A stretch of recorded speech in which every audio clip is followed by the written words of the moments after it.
مشرق وسطی جنگ نے عالمی معیشت ہلا کر رکھ دی، پاکستان اسٹاک مارکیٹ میں شدید مندی، 10,763 پوائنٹس کی بڑی کمی، 100 انڈیکس 1,40,732 کی سطح پر آ گیا۔ گراوٹ کی وجہ سے ٹریڈنگ 1 گھنٹے کے لیے روکنا پڑی۔ امریکہ اسرائیل ایران جنگ کے 10 روز میں 24,000 پوائنٹس کی کمی ہو چکی، انٹر بینک ڈالر 279.40 پہ برقرار۔ عالمی منڈی میں 1 اونس سونا $5,077 کا ہو گیا۔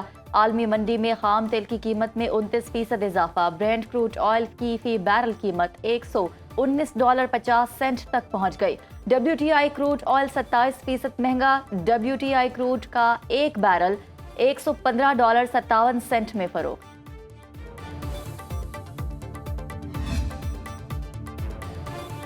تیل کی قیمت $200 فی بیرل سے زیادہ برداشت کر سکتے ہیں تو جنگ جاری رکھیں۔ ایرانی پاسداران انقلاب نے امریکہ اور اسرائیل کو خبردار کر دیا۔ ترجمان کا کہنا ہے توانائی تنصیبات پر حملے نہ رکے تو جوابی کارروائی کریں گے۔ خطے میں امریکی فوجی اڈوں کو نشانہ بنایا جا رہا ہے۔ حملے روکنے کے لیے خلیجی ممالک امریکہ اور اسرائیل پر دباؤ ڈالیں۔ امریکہ اور اسرائیل کے معاشی مفادات اور اثاثوں کو نشانہ بنانے کا اعلان۔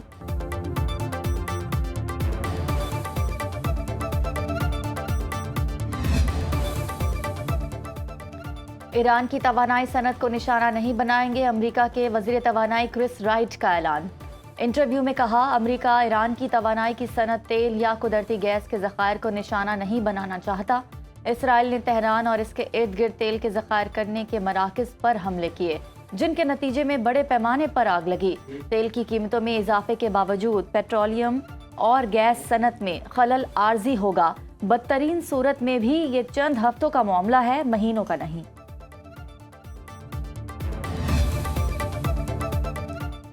ایران پر حملوں کے بعد امریکہ اور اسرائیل میں پہلا بڑا اختلاف۔ امریکی ویب سائٹ ایکسیوس کی رپورٹ کے مطابق ایران میں آئل ریفائنریوں پر حملے کیوں کیے؟ امریکہ اسرائیل سے ناراض، واشنگٹن کو ایران میں 30 ایندھن کے ڈپو پر اسرائیل کے حملوں کی توقع نہ تھی۔ امریکہ کو تشویش ہے ایرانی توانائی تنصیبات پر حملوں سے تیل کی قیمتوں میں اضافہ ہو سکتا ہے۔ امریکہ کا ایران کے ایٹمی مواد پر قبضے کے لیے اسپیشل فورسز بھیجنے کا جائزہ، اسرائیل سے انتہائی افزودہ یورینیم کو قبضے میں لینے پر بات چیت۔ کفایت شعاری اور بچت پالیسی کا باضابطہ اعلان آج کیا جائے گا۔ وزیر اعظم شہباز شریف نے کہا، وزراء اور سرکاری ملازمین کو سادگی اور کفایت شعاری اختیار کرنا ہوگی۔ وزیر خزانہ محمد اورنگزیب اور وزیر پیٹرولیم علی پرویز ملک کی پنجاب، سندھ اور بلوچستان کے وزرائے اعلیٰ سے ملاقاتیں۔ وزیر اعظم کی زیر صدارت اجلاس میں کیے گئے فیصلوں پر اعتماد میں لیا۔ تیل کی طلب اور رسد میں توازن کے لیے بچت پالیسی اور پیٹرولیم ذخائر کی مانیٹرنگ پر اتفاق۔ ذخیرہ اندوزی روکنے کے لیے وفاق اور صوبوں میں رابطے بڑھانے کا فیصلہ۔ وزیر پیٹرولیم علی پرویز ملک کہتے ہیں، تیل کے 3 جہاز آج پاکستان پہنچنے کا امکان ہے۔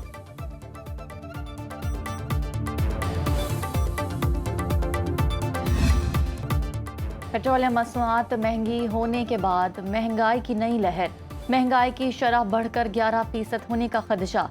تحقیقی رپورٹ کے مطابق توانائی کی قیمتوں میں مسلسل اضافہ پاکستان کی معیشت پر اثر انداز ہونے لگا۔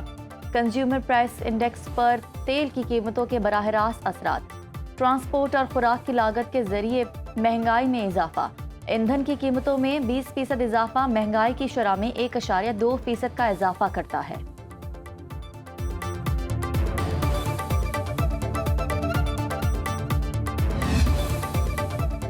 ایران کا مشتبہ خامنائی کو نیا سپریم لیڈر مقرر کرنے کا باضابطہ اعلان۔ مجلس خبرگان نے شہید رہبر اعلیٰ آیت اللہ خامنائی کے صاحبزادے کو بھاری اکثریت سے منتخب کیا۔ ایرانی عوام سے سپریم لیڈر سے وفاداری کا عہد کرنے کی اپیل۔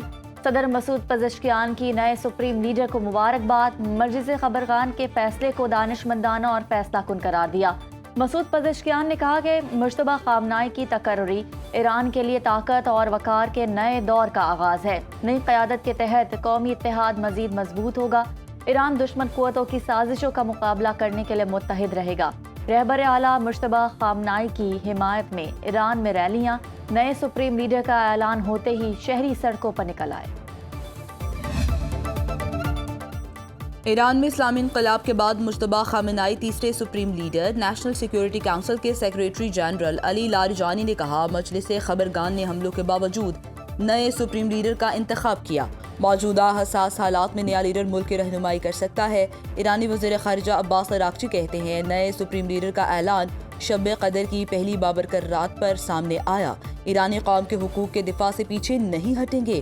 اسپیکر ایرانی پارلیمنٹ باقر کالیباف نے کہا، نئے رہبر اعلیٰ کی پیروی کرنا سب کے لیے مذہبی اور قومی فریضہ ہے۔ پاسداران انقلاب کا مجتبی خامنہئی سے تا حیات وفاداری کا اعلان۔ ایران کی مسلح افواج نے بھی نئے سپریم لیڈر سے وفاداری کا عہد کیا۔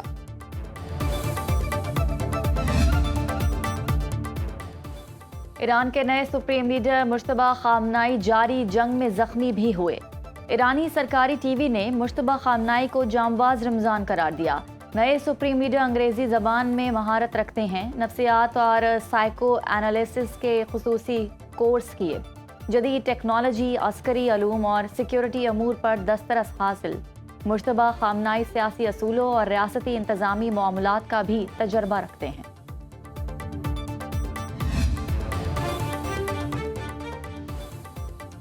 دیکھتے ہیں آگے کیا ہوتا ہے۔ ٹرمپ کا مجتبی خامنہئی کی تقرری پر مختصر رد عمل۔ امریکی صدر نے کہا، ایران سے جنگ ختم کرنے کا فیصلہ اسرائیلی مشاورت سے ہوگا، مناسب وقت پر فیصلہ کیا جائے گا۔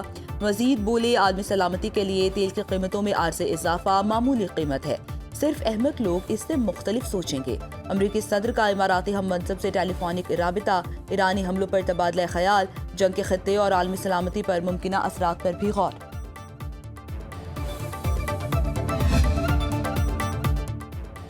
ایران میں قیادت کی تبدیلی وہ نہیں جس کی ہم توقع کر رہے تھے۔ امریکی سینیٹر لنزے گراہم کے مجتبی خامنہئی کی تقرری پر شدید تنقید۔ ایکس پر دھمکی دیتے ہوئے لکھا، وقت کے ساتھ مجتبی خامنہئی کا انجام بھی والد جیسا ہو سکتا ہے۔ لنزے گراہم طویل عرصے سے ایران کے خلاف کارروائی کے حامی ہیں۔ اسرائیلی وزیر اعظم کو ٹرمپ پر دباؤ ڈالنے کے لیے مشورے بھی دیتے رہے۔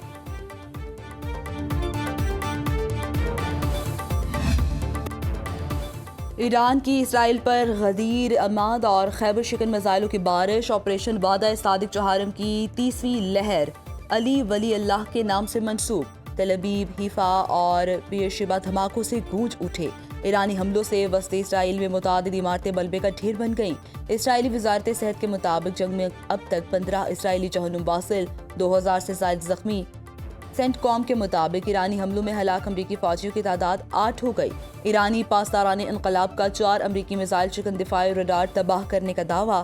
ایران نے اردن کے شہر زرق میں امریکی ایئر بیس کو نشانہ بنایا۔ جنوبی بحرین میں ایرانی ڈرون حملے میں 32 افراد زخمی۔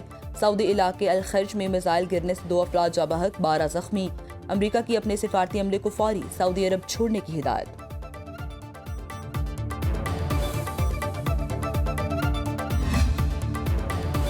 امریکہ اور اسرائیل کے ایران پر حملے 10ویں روز بھی جاری۔ اصفہان، نجف آباد، آران پر بمباری سے مزید 31 افراد شہید۔ ایران میں شہداء کی تعداد 1300 سے بڑھ گئی۔ لبنان میں اسرائیلی حملوں میں مزید 25 شہادتیں۔ بیروت میں ہوٹل پر حملے میں 4 لبنانی شہید۔ حزب اللہ کے حملے میں 2 اسرائیلی فوجی ہلاک۔ سوئٹزرلینڈ نے ایران پر امریکی اور اسرائیلی حملے بین الاقوامی قانون کی خلاف ورزی قرار دے دیے۔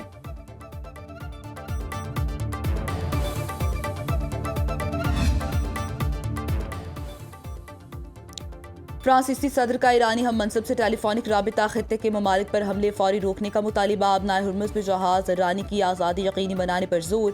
ایران کے جوہری اور بیلسٹک میزائل پروگرام پر اظہار تشویش۔ فرانسیسی اور ایرانی صدور کا رابطے برقرار رکھنے پر اتفاق۔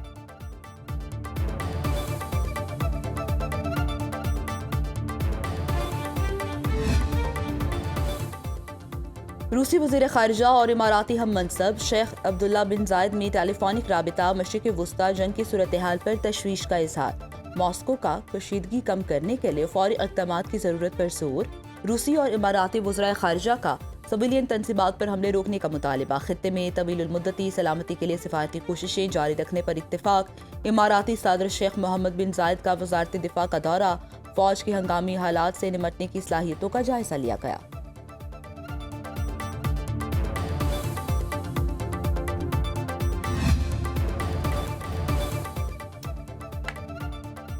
وزیر اعلیٰ پنجاب مریم نواز نے چھوٹی صنعتوں کے فروغ کا پلان دے دیا۔ مقامی پیداوار، مہارت اور ضروریات کے مطابق انڈسٹریل ہب بنانے کا فیصلہ۔ سینئر وزیر مریم اورنگزیب کی سربراہی میں پنجاب اکنامک ٹرانسفارمیشن کمیٹی تشکیل۔ کمیٹی ڈسٹرکٹ لیول پر اکنامک میپنگ کے ذریعے پوٹینشل کی نشاندہی کرے گی۔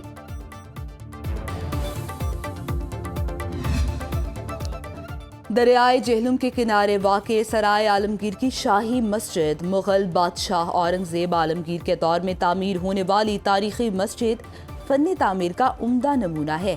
شاہی مسجد ماضی کی شان و شوکت کی عکاس، محرابیں اور گنبد فن تعمیر کی خوبصورتی بیان کرتے ہیں۔